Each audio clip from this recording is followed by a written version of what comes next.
Iran ఇప్పుడు America అధ్యక్షుడు Donald Trump Iran దగ్గర మిస్ అయిన 402 కిలోల యురేనియం U-238 అంటే అణుబాంబులు తయారు చేయడానికి ఉపయోగపడేది శుద్ధి చేసిన యురేనియం ఎక్కడుంది అంటే ఈ యొక్క జాగ్రోస్ మౌంటైన్స్ దగ్గర ఇక్కడ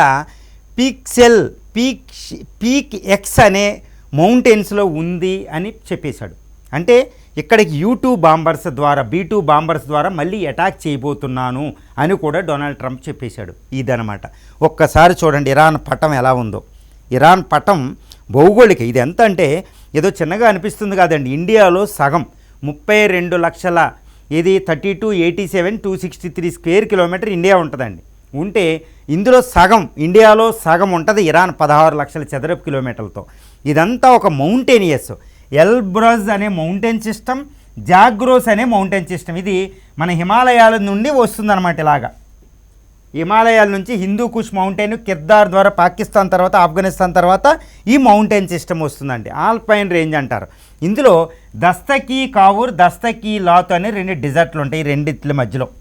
ఇదనమాట ఇరాన్ యొక్క టోపోగ్రఫీ. ఇక్కడ సౌత్ పార్స్ అనేది ఒక కోస్ట్ తీర ప్రాంతం కూడా పర్షియన్ గల్ఫ్ దగ్గర ఎలా ఉందో చూడండి. ఇంత దట్టంగా భౌగోళిక సరిహద్దు గలది ఇరాన్ అనమాట. అందుకే దాని బలం. ఇప్పుడు ఇరాను తన యొక్క అణు కార్యక్రమం ఎక్కడెక్కడ చేస్తుంది, ఎక్కడెక్కడ ఉంటుంది అనేది చాలా ప్రధానమైన విషయం అన్నమాట. ఇదిగోండి ఈ జాగ్రోస్లో ఇక్కడ కోమ్ అనే పట్టణం దగ్గర ఇస్ఫహాన్ అనేది న్యూక్లియర్, తర్వాత నాతాంజ్ అనేది, తర్వాత ఫోర్డో. ఈ కోమ్ పట్టణానికి ఫోర్డో అనేది ఇక్కడ ఉంటుంది. దీన్ని అమెరికా అటాక్ చేసింది. ఇదిగోండి ఇక్కడ యురేనియం కొన్ని గంటల ముందు America B-2 bombers, spirit bombers attack చేసి కొన్ని గంటల ముందు ఇక్కడ 16 ట్రక్కులు అక్కడ యురేనియంని చక్కగా తీసుకెళ్ళి ఈ జాగ్రోస్ మౌంటైన్స్లో దాచేసింది. ఇప్పుడు అమెరికా అధ్యక్షుడు దీన్ని రిలీజ్ చేశారు. ఏమని? అది ఎక్కడ దాచిందో మాకు తెలుసు, ఇక దాన్ని మేము తీసుకుంటామని. ఇజ్రాయెల్ తన బాంబర్స్ని రెడీ చేసింది.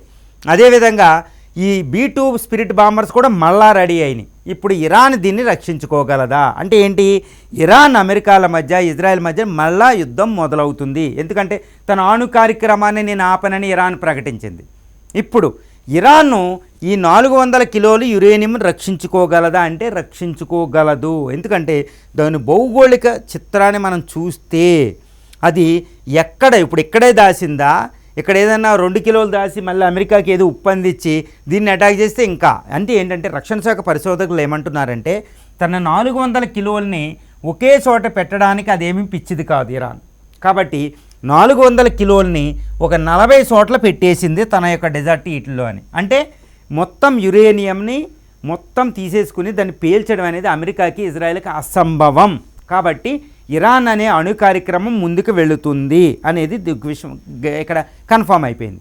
ఇరాన్ ఇంకా అణుబాంబు తయారు చేయడం అనేది నిశ్చయం అనేది మనకు అర్థమైపోయింది. అందుకనే ఒకవేళ అమెరికా B-2 బాంబర్స్ మళ్ళీ వచ్చినా, అమెరికా బాంబర్స్, నేవీలు, ఎయిర్ క్రాఫ్ట్ క్యారియర్స్ వచ్చినా, ఇజ్రాయెల్ నుంచి వందలాది యుద్ధ విమానాలు వచ్చినా తనను తాను రక్షించుకునే కెపాసిటీ దానికి ఉన్న మిసైల్ పవర్స్.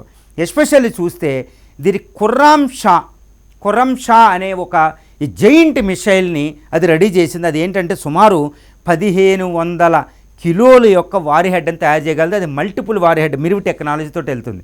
కాబట్టి ఇజ్రాయెల్ని ఎక్కడైనా ఢీకొలదు. అమెరికా యొక్క ఎయిర్ బేసెస్ ఎక్కడున్నాయో వాటన్నిటిని అటాక్ చేయగలదు. అమెరికా ఎయిర్ బేసెస్ని కూడా అది అటాక్ చేయగలదు. అటాక్ చేసి చూపించింది. ఇక్కడ ఖతార్ దగ్గర అటాక్ చేసింది, ఇరాక్ దగ్గర ఇక్కడ అటాక్ చేసింది ఇరాన్ అనమాట. ఇప్పుడు ఎయిర్ బేస్లు అన్నింటిని అటాక్ చేసే శక్తి దానికి ఉంది. ఖుర్రం అని ఎన్నో మిసైల్ ఫోర్సెస్ని అక్కడ తయారు చేసి రెడీగా పెట్టుకుంది. ఎన్నో మిసైల్ దాని దగ్గర ఉంది. ఇక ఆటం టెస్టులు కూడా చేయడానికి ఫోర్డో అణుక్షేత్రం నాశనం కాలేదు. అమెరికా బంకర్ బరస్ట్ ఏం చేయలేకపోయింది. ముఖ్యంగా ఇదిగోండి ఖుర్రం షా అనే మిసైల్ 14,000-2,000 కిలోమీటర్ రేంజులతో, తర్వాత గదర్ అని, సెజిల్ అని, ఈ సౌమూర్ అని 2,500 ఈ మిసైల్ రేంజ్ని ఇరాన్ చుట్టూరు అమెరికా అణుక్షేత్రాలని, అమెరికా ఎయిర్ బేసెస్ని అటాక్ చేయగలిగింది అనమాట. ఈ మిసైల్ ఫోర్స్ ఇన్ని రకాల మిసైల్ ఫోర్సెస్ని అది రెడీ చేసి పెట్టుకుంది. దీంతోపాటు అత్యాధునిక క్యామికేజులు అంటే డ్రోన్ రెడీ చేసుకుంది. అంటే మేము అడ్డుకోగలం, మీకు వద్దానికి వస్తే రండని ఇరాన్ అంటుంది. ఇక్కడ అణు కార్యక్రమం పూర్తిగా నాశనం కాలేదు. కాబట్టి అమెరికా ముందన్నది ఒకటి ఇరాన్తో ఒప్పందానికి రావడమా, ఏది దాని న్యూక్లియర్ రైట్ని గుర్తించి ఇరాన్తో ఒప్పందం రావాలి, లేదా ఆంక్షలు ఎత్తేసి, లేదా యుద్ధం చేయాలి. యుద్ధం చేస్తే చాలా ప్రమాదం ఉంది. అది గల్ఫ్ని ఎలా దహించేస్తుంది, మూడో ప్రపంచ యుద్ధానికి ఎలా దారితీస్తుందో మనకు అర్థమైంది.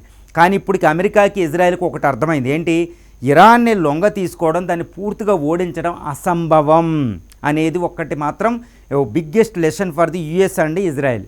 వాళ్ళకి ఒక పెద్ద గుణపాఠం అనమాట. అందుకనే ఇరాన్తో యుద్ధం కుదరదు, దాంతో తలగొరివి కుదరదు, ఒప్పందానికి రావడం అనేది ముఖ్యమనేది ట్రంప్ యొక్క యాక్టివిటీస్, ఆయన మాటలు చూస్తే మనకు తెలుస్తుంది. కానీ ఇరాన్ కూడా సంసిద్ధం అయ్యి ఉంది కాబట్టి ప్రపంచం కూడా వద్దు, మరి యుద్ధం వద్దు అని చెప్తుంది. కాబట్టి ఇరాన్తో యుద్ధానికి వెళ్లకుండానే అమెరికా ఇజ్రాయెల్ ఒప్పందం కుదుర్చుకుని ఇరాన్తో ఆంక్షలు ఎత్తి ఇరాన్ని న్యూక్లియర్ కార్యక్రమం వెళ్లకుండా ఉండేటట్టు చేయొచ్చు. కానీ ఇరాను ఉత్తర కొరియా మోడల్లో న్యూక్లియర్ వెపన్స్ ఉంటేనే నాకు రక్షణ, లేకపోతే లేదు అని దశాబ్దాల యుద్ధం అంటే 1980 నుంచి ఇజ్రాయెల్ అమెరికాలకి ఎగ్నెస్ట్గా పోరాడుతుంది అది ఇస్లామిక్ రిపబ్లిక్. కాబట్టి అది అణుబాంబు తయారు చేయడం అనేది ఇంకా ప్రపంచంలో ఏ శక్తి కూడా ఇరాన్ని అడ్డగించలేదనేది ఇక్కడ మనకి సుస్పష్టమవుతుంది.